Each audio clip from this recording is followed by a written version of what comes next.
Hi, good morning, ninth graders. This is Miss Julissa Herrera, making this video for you so you can understand a little bit further. Section 7.2, chemical bonds. We're going to go through the basic definitions, the basic concepts, and the practice part of this section.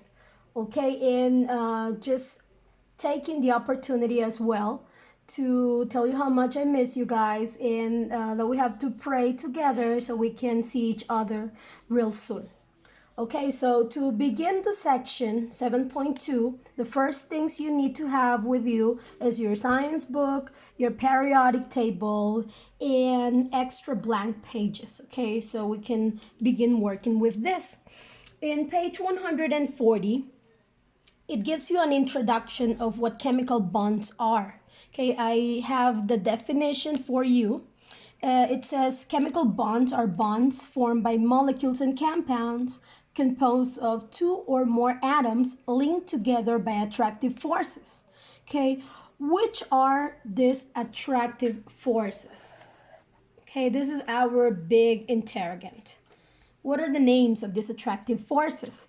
To help you understand what these attractive forces are, I did this small diagram, and this explains you the types of chemical bonds. Okay, I have three types of chemical bonds in this page, but I will do a separate video for a fourth type of chemical bond, which is known as a metallic bond.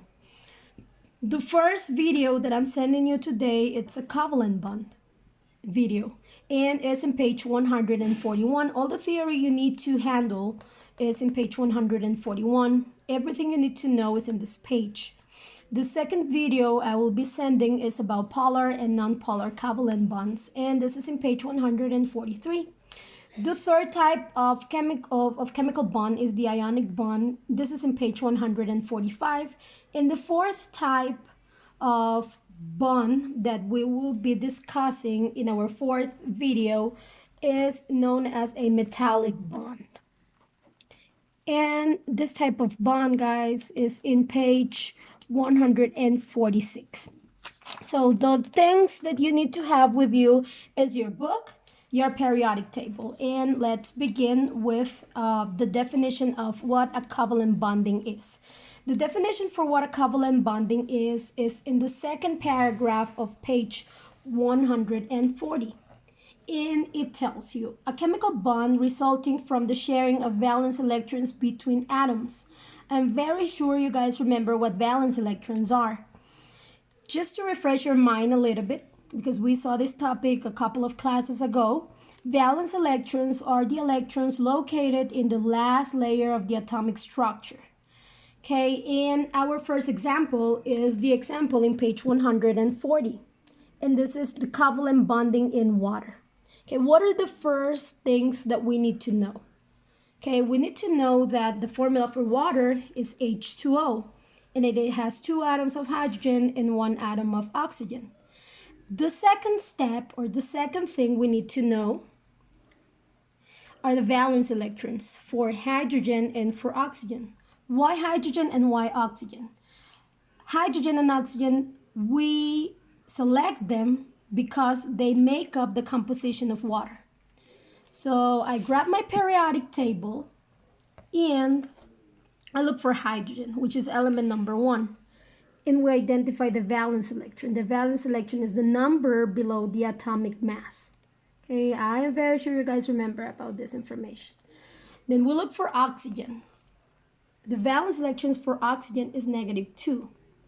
Okay, now that we identify our valence electrons, we will identify our atomic number in each of the elements. So I look for hydrogen. Atomic number for hydrogen is 1. And then I look for oxygen. Atomic number for oxygen is number 8. Okay, so I have my third step here. And now I identify the covalent bond. The first thing I have to do is draw the distribution of electrons. This will be our nucleus.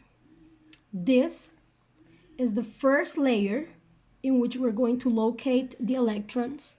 And I'm very sure that you guys remember the maximum amount of electrons the first layer can hold. maximum amount of electrons is 2. Okay, and since we're working with oxygen, atomic number 8, how many electrons am I missing to complete my total amount of electrons? 2 plus 6 will give me the total of 8 electrons. So the maximum amount in the first will be 2, and the maximum amount in my second layer will be the rest of the electrons missing to get to number 8. So I'm going to write 1, 2, 3, 4, 5, 6. 6 electrons plus 2 will give me the total of 8 electrons. This is for oxygen. For hydrogen, we already identify in our periodic table that it has 1 electron.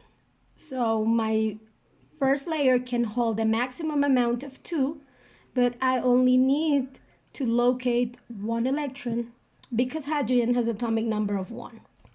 Okay, so what happens at the end in this example?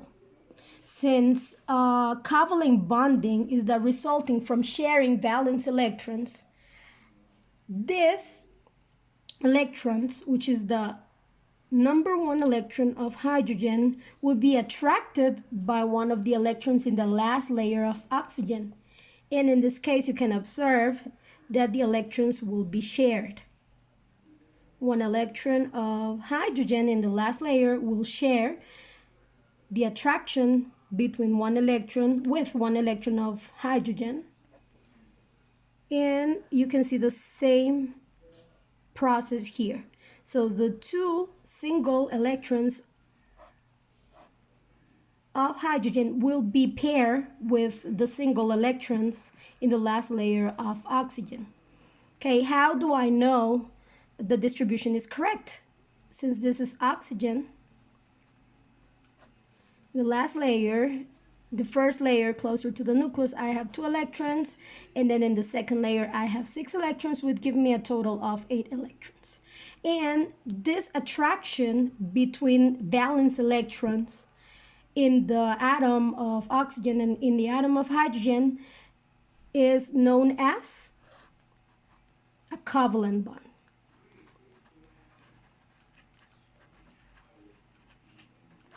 Okay, so this is the explanation for the example of page 141. And the most important thing you need to remember, guys, is that the objective of this distribution is to keep the last layer complete with 8 electrons. Okay, and let's count the electrons. 1, 2, 3, 4, 5, 6, 7, 8. Okay, and this is the explanation of the concept that we saw a couple of weeks ago. Okay, the fact that the layer must be complete with with 8 electrons. Okay, guys, so thank you for your time, and I'll be sending you more videos explaining the practice part of all chapter 7. Okay, guys, our next topic, the video I'll be sending you will be polar and nonpolar covalent bonds, ionic bonds, and metallic bonds. And just before we leave, keep in mind here, let me show you the diagram one more time, that you count that the last layer is full with 8 electrons. So we're going to count 1, 2, 3, 4, 5, 6, 7, 8. 2 of these electrons are the ones that are shared by the hydrogen atom. Okay, just as the example in the book. Okay, guys, well, thank you for your time, and we will be explaining more of these examples in the further videos.